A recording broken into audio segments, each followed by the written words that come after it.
What if the most powerful people on the planet met in secret every single year? Not for some big photo op, but to actually make decisions that shape our entire world. Well, in this explainer, we're diving into some source material that claims to pull back the curtain on exactly that, the annual meeting of the Bilderberg Group.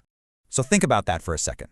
According to the sources we're looking at today, this isn't just a what-if scenario. It claims this meeting really happens, and it's a story about an incredible amount of power being used far, far away from any public scrutiny. And get this, while most of us know them as the Bilderberg Group, named after the hotel where they first met, the source we're examining says their internal name is something way more direct. They apparently call themselves the Alliance. Okay, so to really understand what the Alliance is supposedly all about, our source material says we have to go back to the very beginning, to a world recovering from war and the very specific vision of its founders. The source points to its creation in 1954 by this very powerful and eclectic group.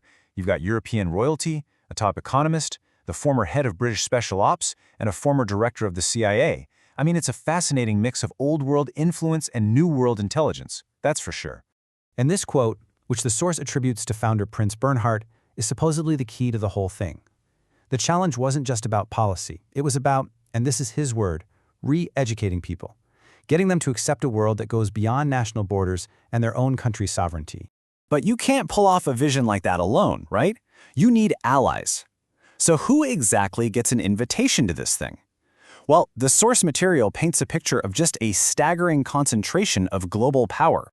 Each year, the source says only about 120 people are invited. That's it, an extremely exclusive, hand-picked group of the world's elite.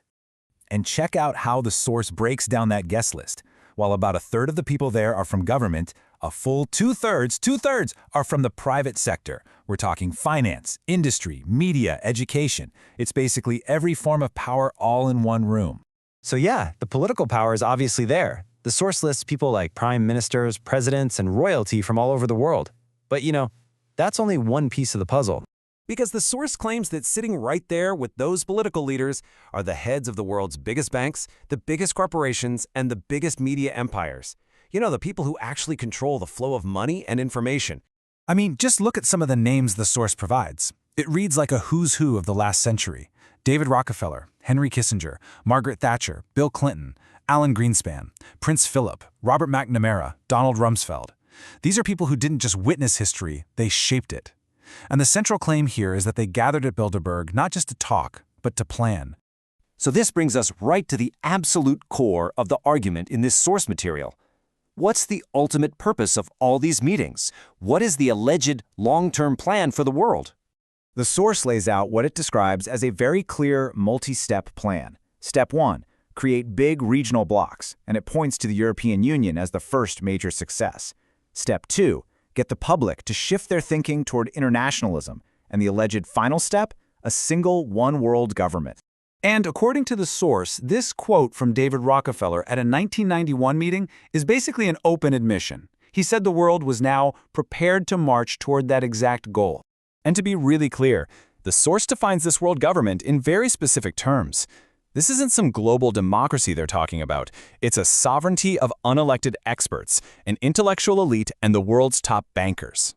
So the source presents a goal, but did these secret chats actually lead to real-world consequences? Well, this next section gets into specific global events that the source links directly to Bilderberg meetings.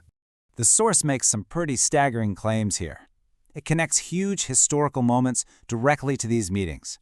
A plot against Senator McCarthy, the opening of relations with China, a major reversal on U.S. tax policy, and even anointing a future U.S. president. The implication is pretty clear. These weren't just coincidences, they were outcomes. And beyond just policy, the source alleges the group discussed how to get the public comfortable with an even more radical idea, a UN army that could basically act as a global police force. This quote, which the source attributes to Henry Kissinger in 1992, is presented as the whole strategy in a nutshell.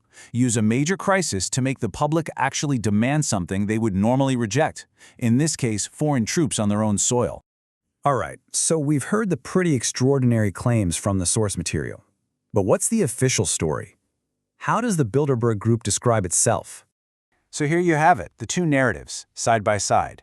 The official line is that it's just an informal discussion club, a small, off-the-record forum to help everyone understand each other better. But the critics' view, as presented in our source, is that it's a secret group of powerful people who plan events that are designed to look like they just happened by chance.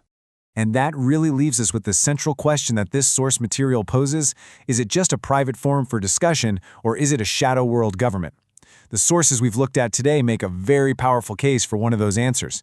The conclusion, as always, is up to you.